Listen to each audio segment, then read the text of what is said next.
Ajian Setrum Cigaret, misteri hilangnya pendaki. Seperti pada malam-malam biasanya, aku menjalankan aktivitas rutin di setiap malam untuk latihan silat, tujuannya mengasah Ajian Setrum Cigaret. Karena informasi yang aku dengar dari beberapa pengamal Ajian Setrum Cigaret, ini dari ajian ini berfokuskan pada gerakan pencak silat yang nantinya akan menjurus pada bela diri di alam sukma, seterusnya mengarah pada hal gaib. Di tempat biasanya, lapangan luas dengan satu tiang listrik di tengahnya, di tempat inilah aku menaklukkan gerakan-gerakan bela diri tersebut. Sesuai yang aku ketahui juga jika Ajian Setrum Cigaret memiliki 41 jurus dan dari setiap jurusnya harus ditemukan sendiri tanpa pengajaran. Ia setiap kali selesai membaca amalan Ajian Setrum Cigaret maka tubuh akan bergerak sendiri sesuai dengan yang diminta. Sudah 1 tahun lebih aku mengamalkan ajian ini namun baru beberapa jurus saja yang baru bisa aku kuasai. Bukannya susah menemukan jurus, namun untuk menguasai tekniknya lumayan agak sulit juga, apalagi satu jurus saja gerakannya lumayan panjang juga. Jika aku pikir-pikir, Ajian Setrum Cigaret ini memang amalan yang serbaguna. Bagaimana tidak dari setiap apa yang aku minta maka gerakan tubuh akan meresponnya. Beberapa gerakan muncul dan membimbing tubuhku untuk mengikutinya dan tidak boleh untuk menahan. Seperti saat ini gerakan kuda-kuda tengah membimbingku melakukan beberapa kali gerakan pukulan bahkan kakiku berubah gerakannya sendiri mengikuti persiapan tendangan. Terakhir kakiku mengarahkan tendangan tepat ke tengah. 1 jam lebih aku melakukan gerakan silat dan pada akhirnya tubuhku berhenti bergerak dengan pendangan mengarah ke atas. Merasa lelah aku langsung duduk di atas tanah, mengambil air mineral yang aku bawa dari rumah dan langsung meminumnya. Ketika hendak menaruh botol air mineral kulihat sepucuk surat di atas sandal, aku baru ingat jika surat tersebut dari Kang Lukman untukku. Segera kuambil surat dari Kang Lukman tersebut yang isi di dalamnya, Assalamualaikum semoga Gusti Allah melimpahkan rahmat pada kita semua. Dengan surat ini aku selaku pengurus pondok pesantren yang menggantikan Kiai mengundang saudara-saudaraku untuk hadir dalam pertemuan penerus Ajian Setrum Cigaret. Mungkin hanya sesingkat ini yang bisa aku sampaikan. Semoga Gusti Allah merestui niat baik ini. Wassalamualaikum warahmatullahi. Isi di dalam surat terkesan singkat dan tidak ada basa-basi langsung saja. Selain itu juga tidak menjelaskan waktunya namun jika dari kata-katanya terkesan harus segera mungkin. Aku harus datang untuk Anjani. Lantunku sembari memikirkan Anjani yang mungkin saat ini masih berada di desa Panggung.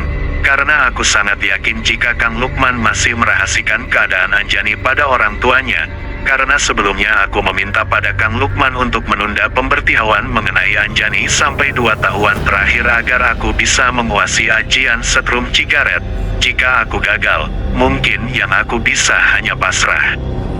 Asteris. 2 hari berlalu, aku mendapat kabar dari beberapa santri pengamal Ajian Setrum Cigaret mereka akan kumpul minggu depan setelah menyelesaikan urusannya masing-masing.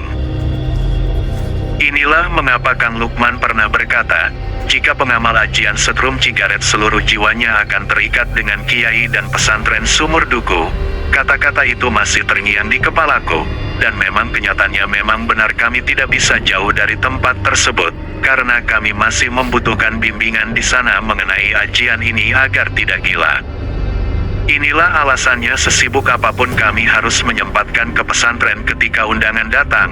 Apalagi saat ini setelah Kiai meninggal Kang Lukman yang memegang pesantren. Sebelum ke pesantren aku mampir dulu di rumah Kang Haji di salah satu pegunungan yang jaraknya tidak cukup jauh juga dari pesantren.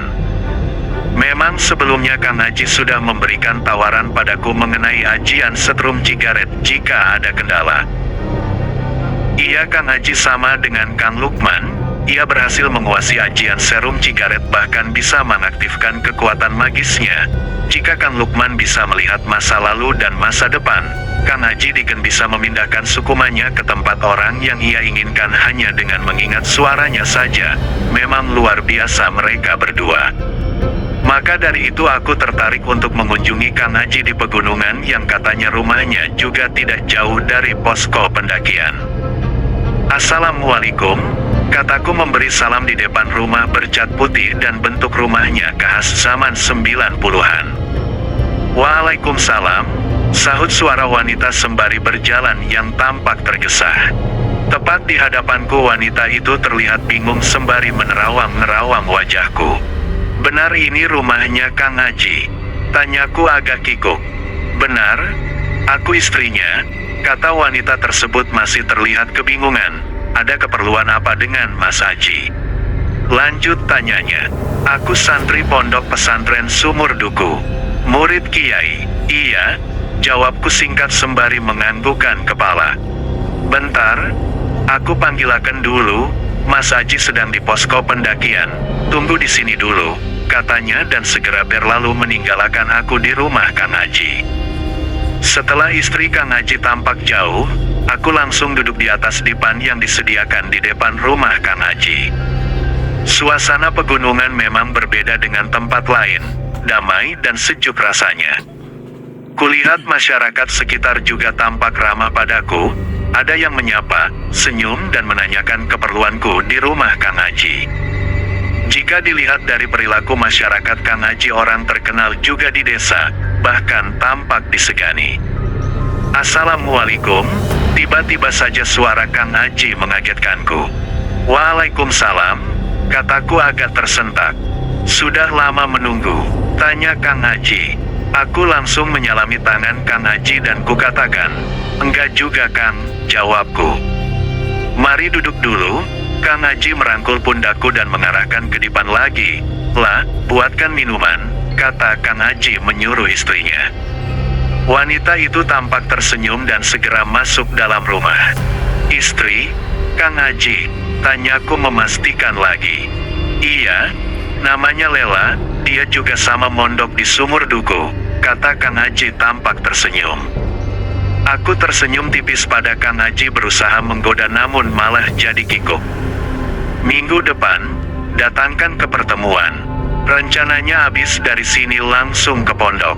Kalau begitu bareng saja, setelah urusan di sini selesai, kita langsung berangkat. Aku hanya menganggukkan kepala sembari tersenyum tipis. Diminum dulu, kata Mbak Lela meletakkan kopi dan beberapa gorengan di atas dipan. Makasih, Mbak, kataku agak grogi. Jadi ngerepotin gini, lanjut kataku. Tidak apa-apa, kata Mbak Lela tidak lepas senyumnya. Jangan malu-malu ya, makan saja, lanjut kata Mbak Lela. Iya Mbak, kataku singkat dan menganggukkan kepala pelan. Mbak Lela tersenyum tipis lalu masuk ke dalam rumah kembali. Sedangkan Kang Haji langsung menghalus pundakku saja. Jika ingin menginap, kamar depan rumah kosong, kata Kang Haji. Apa tidak merepotkan, Kang? Tidak, sudah sering rumah ini jadi penginapan, kata Kang Haji sembari tersenyum. Iya Kang, jawabku singkat. Belum juga mau bertanya-tanya pada Kang Haji mengenai ajian setrum cigaret, tiba-tiba datang beberapa orang menuju rumah Kang Haji dengan ekspres wajah yang tampak panik. Assalamualaikum, Mas Haji, kata salah satu dari mereka tampak napasnya naik turun.